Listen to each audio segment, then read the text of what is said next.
Hey, how's it going, guys? Today I wanted to do a quick video on the Key.Company's Portico, which is a budget-friendly plastic 65% hot swap keyboard, which I think is great to see more of in the land of keyboards.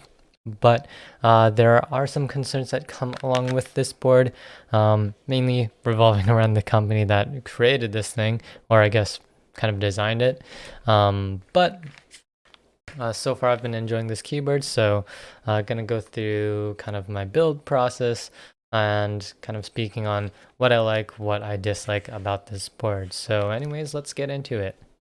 So before I move too far into this, let's play some unboxing footage because I did actually remember to record that.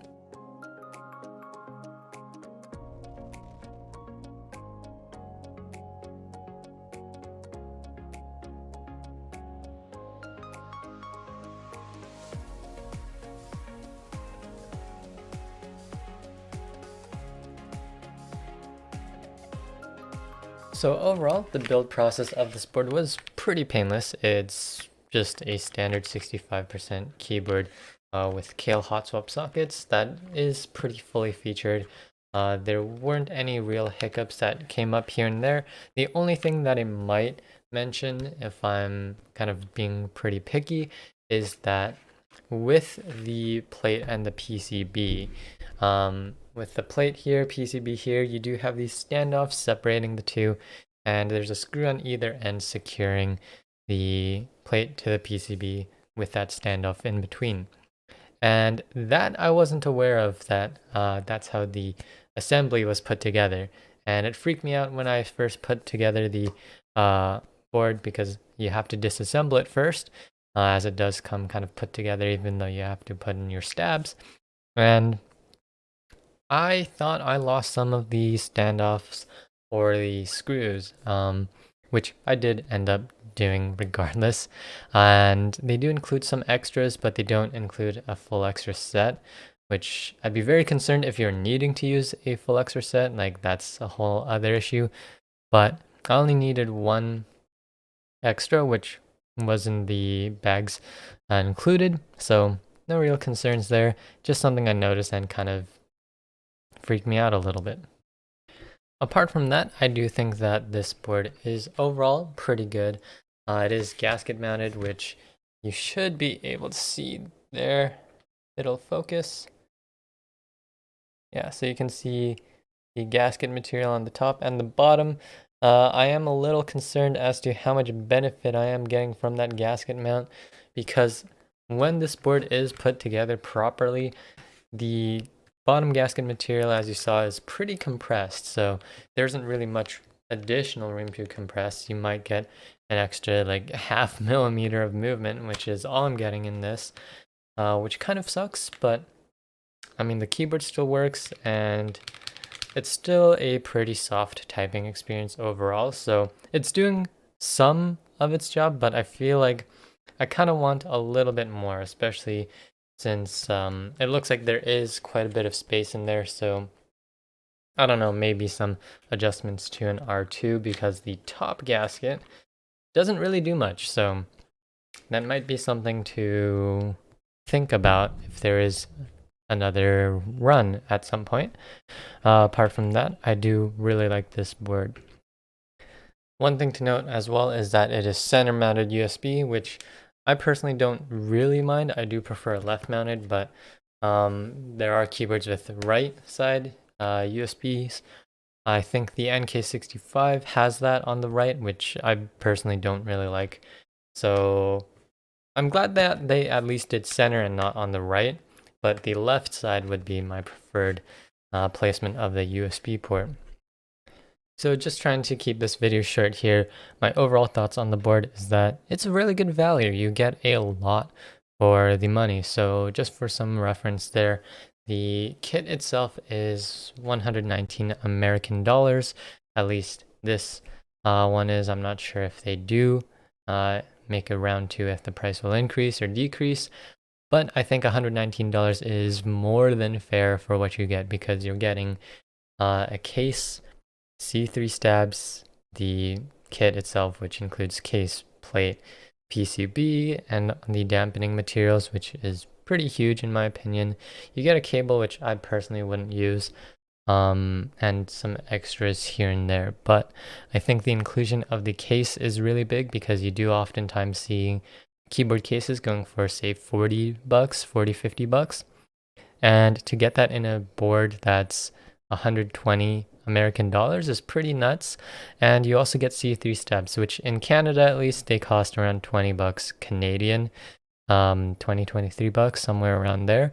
So that's also a good addition. Of course, they could have included any other stabs, and I imagine that they'd perform just as well because frankly C3 stabs aren't amazing in any real capacity. They just kind of look pretty. So yeah, moving on to the reasons why people may have skipped out on this keyboard. The Key Company, or TKC, or the Key Company, is kind of known for having QA QC issues, which we definitely saw with this board. Personally, I didn't have any issues with my unit, at least so far. But if you just hop into the Discord channel for the Key Company, you'll notice that a handful of people have been having issues, and issues that could be easily avoided, like things such as getting the wrong case color. So I'm not sure if they're just mistaken in what color they ordered, because I think I ordered mine back in January, so I'm sure there's people who forgot what color they ordered. But if it is true, which I'm going to assume that there are cases of this happening, that's a bit of an issue, and I'm honestly surprised because I'm assuming that the cases that they ship this in are also color matched to the board that customer purchased. So that's definitely odd. I've also heard some issues with the USB port, and the one on my unit is a little crooked, but it's perfectly fine. But yeah, there are a handful of issues with the board. I personally didn't have any of those in my unit, but it's just something to keep in mind when purchasing from the Key Company. For that reason, I do find it difficult to recommend the Portico if there are other options available to you at the time. And because there are options like the NK65 entry edition from NovelKeys, which I think they're trying to do multiple runs of, and you do see like special editions popping up once in a while. Just recently, I have seen that the Milkshake edition is in stock again, which is really cool. But that uses plate mount stabs, right? Whereas the Portico uses PCB mount stabs. So while you can get both tuned to sound pretty good, most people will prefer PCB mount stabs.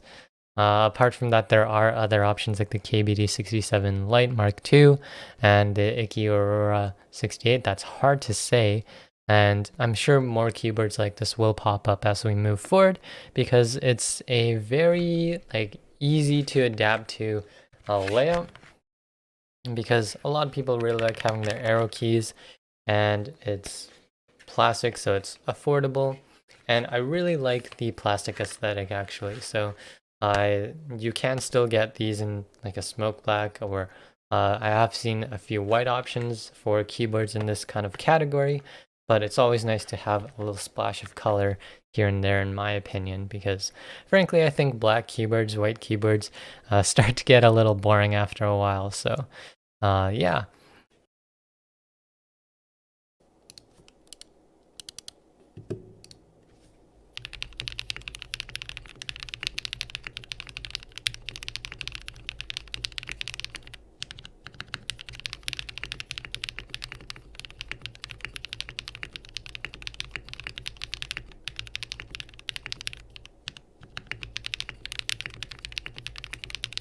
So moving forward here, I do think that the Portico itself is a great product. The Key Company, it sounds like they do have some things to work on their organization side because of those QC issues that did come up here and there. I didn't have an issue with this board or the Key Company prior to, so I can't really speak on that too much. But I do think that this product is pretty freaking good because of how much value is packed in it. I do think that this board does sound a little bit dampened, but with certain switches, you can get those unique characteristics of the switches coming out. I have tried this fully built with Sea Salt Lemons, as well as a navy's, and both sounded really good in this board. And you do get other things like the dampening material, gasket mount. So there's just a lot going on in this board that I think is great to see in that 120 price range. And while you can go cheaper with the board, you can get something like a GK61. This offers a lot of things that I think a lot of new builders will appreciate. So yeah, I think that this is a great buy, and I think this will be amazing to see a second run of. There are other boards like the KBD 67 Lite Mark II and the Icky Aurora 68, which offer a lot of these things as well. So there are definitely competitors in this kind of price range and feature set, but the Portico is the one that I've been trying out and I've been loving it. The Icky Aurora 68 is something that I've been super interested in, but I'm probably not going to be able to get my hands on one of those. So this is the next best thing, at least because I have my hands on it. Anyways, that all being said, I'm going to wrap up this video here. So if you do have any questions on the Portico or anything that I really talked about in this video, you can leave a comment down below and I'll try to get back to you as soon as possible. I've been typically getting back to people in about 1 to 2 days, so I like to think that's pretty quick, right? But yeah, so if any questions come up, just let me know and I'll do my best to answer them. But with all that being said, I hope you guys enjoyed this video, and I'll see you guys in the next one.